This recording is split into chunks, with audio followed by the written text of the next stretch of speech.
बात यूपी की मैनपुरी लोकसभा सीट पर समाजवादी पार्टी की उम्मीदवार डिंपल यादव के खिलाफ बीजेपी ने प्रत्याशी उतार दिया है। बीजेपी ने जयवीर सिंह ठाकुर को उम्मीदवार बनाया है। अब योगी सरकार में मंत्री जयवीर सिंह ठाकुर के कंधों पर मुलायम सिंह यादव के गढ़ रहे मैनपुरी में भगवा झंडा लहराने की जिम्मेदारी है।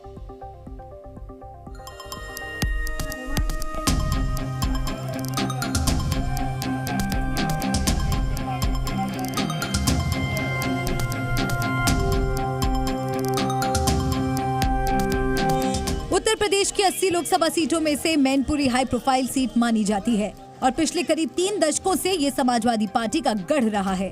इस बार अखिलेश यादव की पत्नी और मौजूदा सांसद डिंपल यादव मैदान में है। इस बीच चर्चा उड़ी कि मुलायम सिंह यादव की दूसरी बहू और बीजेपी नेता अपर्णा यादव मैनपुरी में अपनी जेठानी के खिलाफ ताल ठोक सकती हैं। लेकिन बीजेपी ने जयवीर सिंह ठाकुर को प्रत्याशी बनाकर अपर्णा यादव के मैनपुरी से चुनाव लड़ने की अटकलों पर विराम लगा दिया। अब अपर्णा यादव कह रही हैं कि अगर पार्टी उन्हें रायबरेली से टिकट देती है तो वो प्रियंका गांधी के खिलाफ चुनाव लड़ने को तैयार हैं।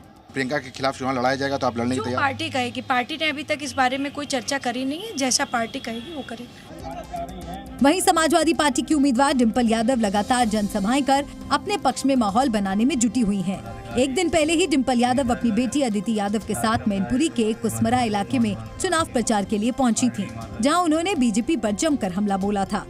खलबली मची हुई है शासन को कि कहीं न कहीं लोगों के जनाधार में उनको घटता हुआ दिखाई दे रहा है, क्योंकि लोग खुश नहीं हैं। इस दौरान डिंपल यादव ने इंडिया गठबंधन के बिखर जाने के बीजेपी नेताओं के बयानों पर भी पलटवार किया। लोगों का समर्थन लगातार इंडिया गठबंधन को मिल रहा है और जिन प्रदेशों में रीजनल पार्टीज हैं, क्षेत्रीय दल हैं, उन प्रदेशों में लोगों का समर्थन उन क्षेत्रीय पार्टियों को भी मिल रहा है लगातार।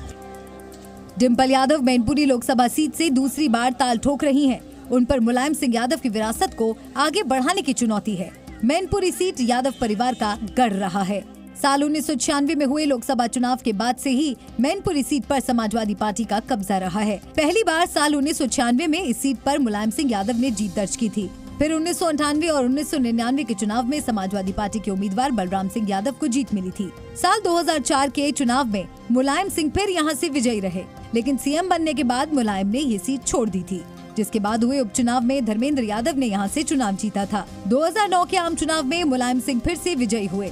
2014 के लोकसभा चुनाव में मोदी लहर के बावजूद मुलायम सिंह यादव अपनी सीट बचाने में कामयाब रहे, लेकिन मुलायम सिंह यादव ने ये सीट छोड़ दी थी, जिसके बाद उपचुनाव में तेज प्रताप सिंह यादव ने जीत दर्ज की थी। 2019 में भी मुलायम सिंह यादव यहां से चुने गए। मुलायम सिंह के निधन के बाद मैनपुरी में 2022 में हुए उपचुनाव में उनकी बहू डिंपल यादव विजयी रही।